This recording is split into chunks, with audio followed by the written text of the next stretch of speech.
Let's talk today about the top 7 bestsellers for Oracle cards. Now, just to be clear, Oracle cards can be kind of anything you want, and tarot cards are a very predefined select group of 78 cards. So maybe you don't want to create tarot cards, but you'd like to create something kind of similar but cooler because you have a really great idea. So let's talk today about what the best sellers are for Oracle cards, and maybe it'll help spark some ideas for you. Now, I do have 2 cheat sheets available. One is all of the ideas that we're going through today, and the second one is how to create your own Oracle card deck. So make sure to check the description below, and they're both free.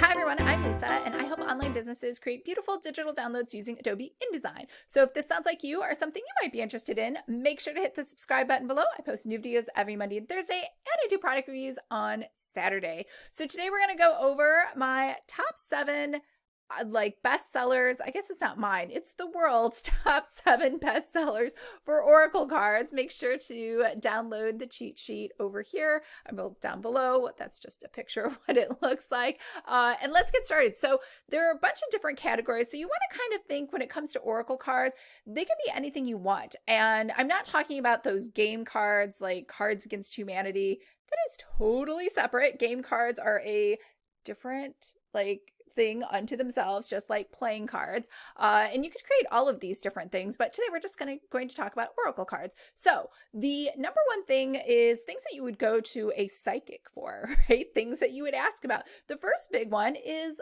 love. So you could have cards about relationships. You could have cards about dating, about self-love, about self-acceptance, anything having to do with relationships in general, whether that's your family, friends, or potential romantic interests. The second one is money. So you could create wealth cards. You could create money attractor cards, success oracles, anything to do with succeeding in business. The third one is to do with happiness. So the affirmations card, worry relief cards, or anger management cards, maybe less annoyance cards. Is that a thing? Sure, it could be a thing.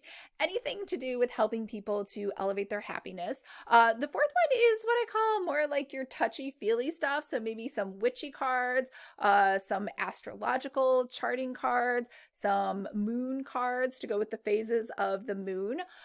You could have light worker cards, enchanted cards. You could have fairy cards or something to do with the fae. You could have shaman cards or different energies or crystal cards. Or maybe gratitude cards, right? So all of those are what I call your touchy-feely sort of mystical kind of cards. The fifth one is kitschy kind of novelty cards. So one that's really popular are cat cards, right? Cat oracle cards. I think they even have cat tarot cards. You can make ones for dogs, horses. You can make one for mythical creatures like witches, vampires. I said witches already. Werewolves. What else is out there? There's really popular zombie cards, maybe. And you could just have it be something where people are like, this would be really cool to give somebody as a gift because they're totally into watching The Walking Dead or something, and they would get a kick out of these. You could do geography. So you could do, oracle cards based on the states in the US, and maybe it's like an educational card for children. You could do one on the major cities in case someone's thinking about traveling or fantasizing about where they might relocate to within the world. You could do one on the different states or major cities or different capitals or lakes. Or oceans, right? There's so many different things, or national monuments, or I want to say the 7 wonders of the world, but I think some of them are gone, like the Hanging Gardens of Babylon don't exist anymore. So you could do top tourist attractions, like anything to do with geography. And the 7th one is inanimate objects. So that could be stuff like cars, flowers, right? So you can make cards that will tell people, today is a petunia day. I'm not sure what you could do. And maybe the second card is roses. So that means there's romance in somebody's future.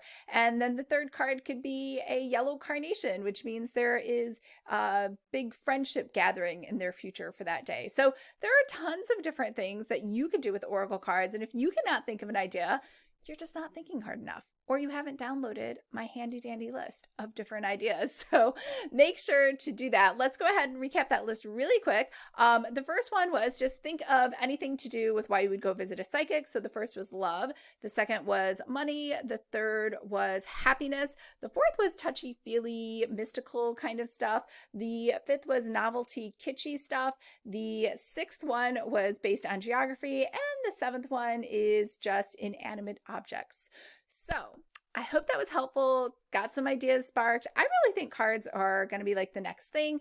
They're easy to ship, they're very lightweight, and they're very easy to make. So let me know if you have some other ideas below for other things that you've seen that are selling very well, and I will talk to you guys on Saturday.